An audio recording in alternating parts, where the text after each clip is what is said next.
Welcome back to GAGPAP. In front of, in front of, in front of ର ଓଡ଼ିଆ ଅର୍ଥ ହେଲା ସମ୍ମୁଖରେ, ଆଗରେ, ସାମ୍ନାରେ।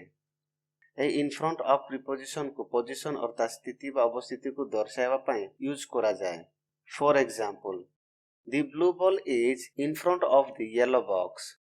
ନୀଳ ବର୍ଣ୍ଣର ପେଣ୍ଡୁ ହଳଦିଆ ବାକ୍ସ ସମ୍ମୁଖରେ ଅଛି।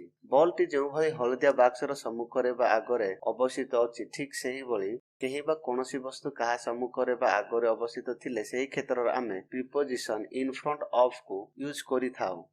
ଏବେ ଏହାର ଆଉ କେତେକ ବ୍ୟବହାର ଗୁଡ଼ିକୁ ଦେଖିନେବା। ସ୍ପେଶାଲ ପୋଜିସନିଂ, ସ୍ଥାନିକ ସ୍ଥିତିକୁ ଦର୍ଶାଇବା। The car parked in front of the house.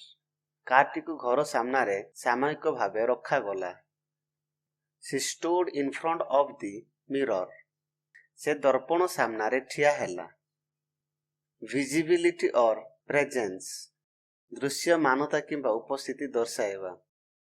He always sits in front of the class. ସେ ସବୁବେଳେ ଶ୍ରେଣୀ ସାମ୍ନାରେ ବସିଥାନ୍ତି। The cat sat in front of the fireplace. ବିଲେଇ ଚୁଲି ସମ୍ମୁଖରେ ବସିଲା। Obstruction or barrier, ଅବରୋଧ ବା ପ୍ରତିବନ୍ଧକ ଦର୍ଶାଇବା। The tree fell in front of the entrance. ଗଛଟି ପ୍ରବେଶ ଦ୍ୱାର ସମ୍ମୁଖରେ ପଡ଼ିଗଲା। Please don't block the driveway, park in front of it. ଦୟାକରି ମୂଳ ରାସ୍ତାର ଘର ପର୍ଯ୍ୟନ୍ତ ଗାଡ଼ି ଯିବା ନିମନ୍ତେ ଘରୋଇ ରାସ୍ତାକୁ ଅବରୋଧ କରନ୍ତୁ ନାହିଁ, ଏହାର ସାମ୍ନାରେ ପାର୍କ କରନ୍ତୁ।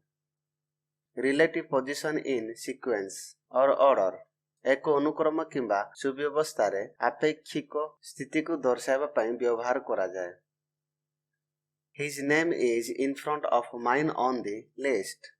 ତାଙ୍କ ନାମ ତାଲିକାରେ ମୋ ଆଗରେ ଅଛି। They were leading in front of the race. ସେମାନେ ଦୌଡ଼ ଆଗରେ ଯିବାରେ ସାହାଯ୍ୟ କରୁଥିଲେ।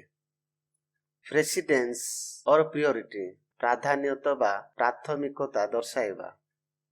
The safety of the passengers comes in front of the everything else. ଯାତ୍ରୀମାନଙ୍କ ସୁରକ୍ଷା ମଧ୍ୟରୁ ସବୁଠାରୁ ମୁଖ୍ୟ ଜିନିଷର ସମ୍ମୁଖରେ ଆସେ। Facing or directed towards, ସାମ୍ନା କରିବା ବା ସମ୍ମୁଖ ଭାଗର ଆବରଣ କିମ୍ବା ନିର୍ଦ୍ଦେଶିତ ସମ୍ପର୍କରେ ଦର୍ଶାଇବା ପାଇଁ ମଧ୍ୟ ବ୍ୟବହାର କରାଯାଏ। The student stood in front of the stage facing the audience. ଛାତ୍ରମାନେ ଦର୍ଶକଙ୍କୁ ସାମ୍ନା କରି ମଞ୍ଚ ଆଗରେ ଠିଆ ହେଲେ। The speaker stood in front of the microphone. ବକ୍ତା ମାଇକ୍ ସାମ୍ନାରେ ଠିଆ ହେଲେ। Temporal relationship, ସାମୟିକ ସମ୍ପର୍କ ଦର୍ଶାଇବା। The train arrived in front of the schedule. ରେଳଗାଡ଼ି କାର୍ଯ୍ୟସୂଚୀ ଆଗରେ ପହଞ୍ଚିଲା। She finished her chores in front of dinner. ସେ ରାତ୍ରି ଭୋଜନ ଆଗରେ ନିଜର ଗୃହସ୍ଥଳୀ କାର୍ଯ୍ୟ ସମାପ୍ତ କଲେ।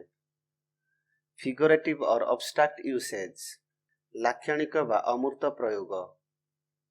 He is always in front of trends in fashion. ସେ ସବୁବେଳେ ପ୍ରଚଳିତ ପଦ୍ଧତିରେ ସାଧାରଣ ନୀତିଗୁଡ଼ିକ ସାମ୍ନାରେ ଥାନ୍ତି। ଗାଇଜ୍, ଠିକ୍ ଏହି ଶବ୍ଦ ଭଳି ଅତି ସହଜ ମେଥଡରେ ପ୍ରତ୍ୟେକ ପ୍ରିପୋଜିସନ ଶବ୍ଦଗୁଡ଼ିକର ଓଡ଼ିଆ ଅର୍ଥ ଏବଂ ପ୍ରୟୋଗ ବିଷୟରେ ଜାଣିବାକୁ ଚାହୁଁଛନ୍ତି, ତାହେଲେ ଆମେ ଅପଲୋଡ କରୁଥିବା ପ୍ରତ୍ୟେକ ଭିଡ଼ିଓ ଗୁଡ଼ିକୁ ଦେଖନ୍ତୁ। ଯଦି ଏହି ଭିଡ଼ିଓଟି ଆପଣଙ୍କ ପାଇଁ ହେଲ୍ପଫୁଲ୍ ଅଛି, ତାହେଲେ ଭିଡ଼ିଓଟିକୁ ଲାଇକ୍ କରି ନିଜର ସାଙ୍ଗସାଥୀମାନଙ୍କୁ ମଧ୍ୟ ସାହାଯ୍ୟ କରିବା ପାଇଁ ନିହାତି ସେୟାର କରନ୍ତୁ।